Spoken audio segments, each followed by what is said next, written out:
दूसरी तरफ भारत की सीमाओं की सुदृढ़ होती हुई स्थिति, हिमाचल के नौजवान और रणबांकुरों ने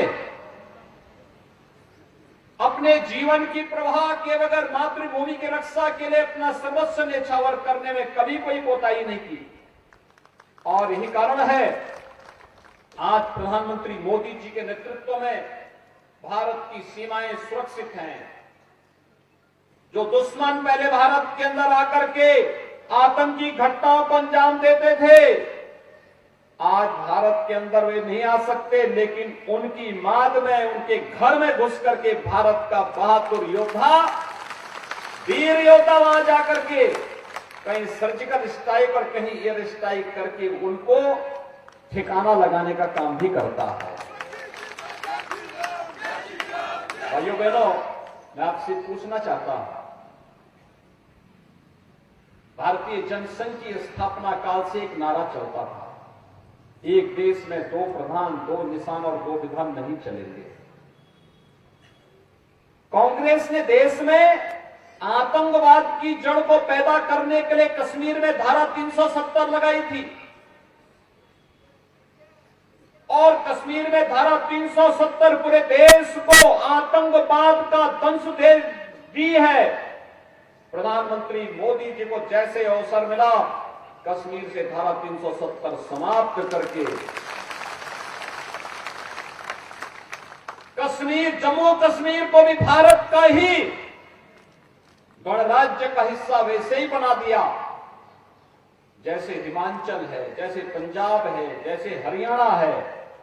आज हिमाचल का नौजवान चाहे तो जम्मू कश्मीर में जाकर के अपनी जमीन खरीद सकता है, वहां मकान बना सकता है, वहां अपने लिए सब कुछ कर सकता है। लेकिन कांग्रेस ने अधिकार छीना था अपने स्वार्थ के लिए, अपने वोट बैंक को बनाए रखने के लिए। लेकिन भारतीय जनता पार्टी के नेतृत्व की, मोदी जी के नेतृत्व की सरकार ने अधिकार आपको दिया। क्या कश्मीर से धारा 370 कांग्रेस हटा पाती? मैं पूछना चाहता हूं, क्या कांग्रेस हटा पाती? क्या अयोध्या में राम मंदिर का निर्माण कांग्रेस करा पाती? और भाइयों बहनों, क्या ये एयर स्ट्राइक और सर्जिकल स्ट्राइक कांग्रेस का नेतृत्व कर पाता? भाइयों बहनों, जब कांग्रेस न आपको सुरक्षा दे सकती है, न सम्मान दे सकती है, न विकास करा सकती है, तो फिर कांग्रेस को हमें चुनना ही क्यों है? याद करिए, कांग्रेस का साथ और कांग्रेस का हाथ माफियाओं के साथ सदैव रहा।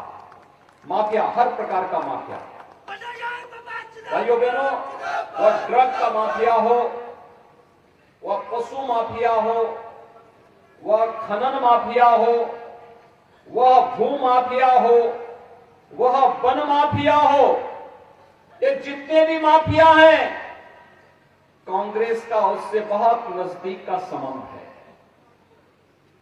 और अपने शासनकाल में कांग्रेस ने यही किया है।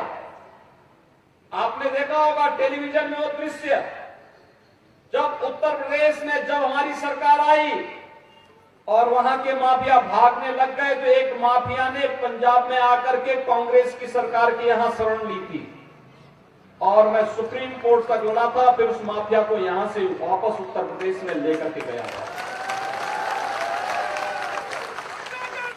और भाइयों बहनों, मैंने कहा, जब इसने अत्याचार उत्तर प्रदेश में उत्तर प्रदेश की जनता और व्यापारियों पर किया है, तो ऐसो आराम यहां कैसे कर सकता है? कांग्रेस शासन में यहां कैसे कर सकता है?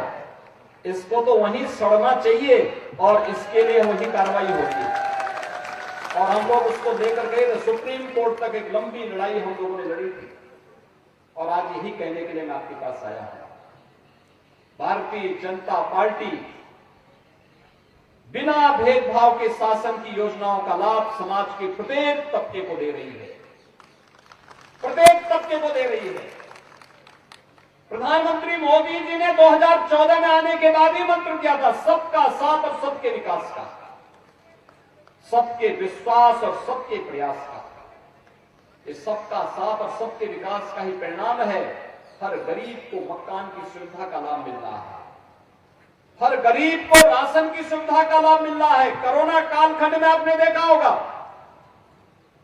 इस देश ने इस सदी की सबसे बड़ी महामारी को झेला है, दुनिया ने झेला है, लेकिन अकेला भारत है जहां फ्री में टेस्ट, फ्री में उपचार, फ्री में वैक्सीन और 80 करोड़ लोगों को फ्री में राशन की सुविधा का लाभ मिला। अकेले भारत में मिला है, देखो दुनिया के अंदर कहीं और जगह नहीं मिला। ये प्रधानमंत्री मोदी जी का नेतृत्व और उनका संवेदनशील जो व्यवहार है, देश के प्रति आत्मीयता का भाव है। एक कांग्रेस के लोग तो केवल एक परिवार के लिए जीते हैं, अपने परिवार के लिए जीते हैं, और बहुत होगा तो अपने परिवार के लिए ही, उस एक परिवार के लिए ही जीते हैं। लेकिन मोदी जी के लिए 135 करोड़ की आबादी ही परिवार है।